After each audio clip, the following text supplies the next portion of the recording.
Білім ал, өзіңді жетілдір. Жалғыз сүйеніш, жалғыз үміт оқуда.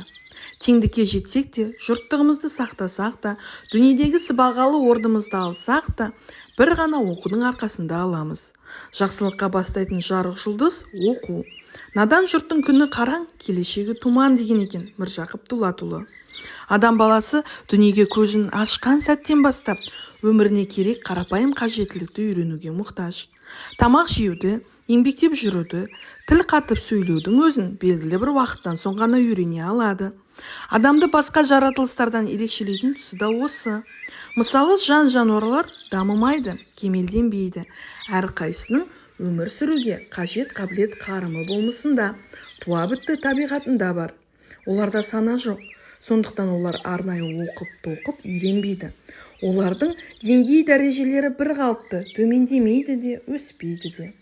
Періштелердің адам секілді нәпсілік қалауы жоқ, ішпейді, жемейді, үйленбейді, көбеймейді, шаршамайды. Демек күреспейді, қиындықтармен алыспайды. Ал күрес болмаған жерде өсу де, даму да жоқ. Барша періштелердің адамды мойындап, оған бас игендігінің сыры осында жатыр. Адамды періштеден үстемектен ең бір биік қасиеті оған үйретілген есімдер, яғни білім. Адам білмеген нәрсесінің дұшпаны, әсіресе хабары жоқ нәрседен күдіктеніп қорқады, шегіншектеп тартынады. Ал оқып, біліп, зерттеп, білмеген нәрсесінің табиғатын, қыр-сырын түсінген кезде өз-өзіне деген сенімділік, батылдық пайда болады. Көкірегі күдіктен сейіліп, қадамы нық, даусы жарқын шығады.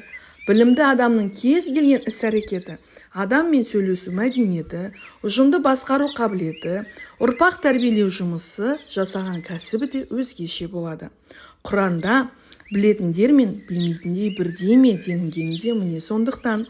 Басқа бір аятта Алла араларындағы шынайы иман келтіргендер мен өздеріне ілім берілген білімділердің дәрежесін еселеген үстіне еселей түседі.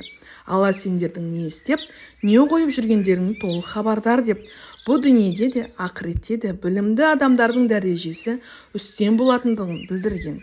Имам Шафиғи бір сағат білімнің дәмін татпаған кісі өмір бойы надандықтың қорлығын тап болады деген. Иә, білім алу тегін емес, бірақ надандық одан да қымбатқа түседі. Ендеше ең бірінші дағды үнемі оқу, ұдайы үйрену болмақ.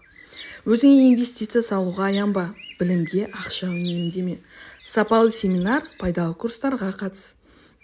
Абай айтпақшы, дүние де өзі, мал да өзі, ғылымға көңіл бөлсеңіз, білімге салған қаражатың, жұмсаған уақытың, қажыр қайратың саған өмір бойы пайдасын тигізетіні айдан анық. Біліммен дос болса, өзіңе деген сенімділік те, жетістік те көп кешікпей жаныңнан табылады. Олай болса, қандай жаста болсаңыз да, нендей жағдайда жүрсеңіз де, әрдайым оқып, үйреніп білім ал. Үйрену ешқашан кеш емес. Үйрену үшін оңтайлы уақытты, ыңғайлы жағдайды күтпе.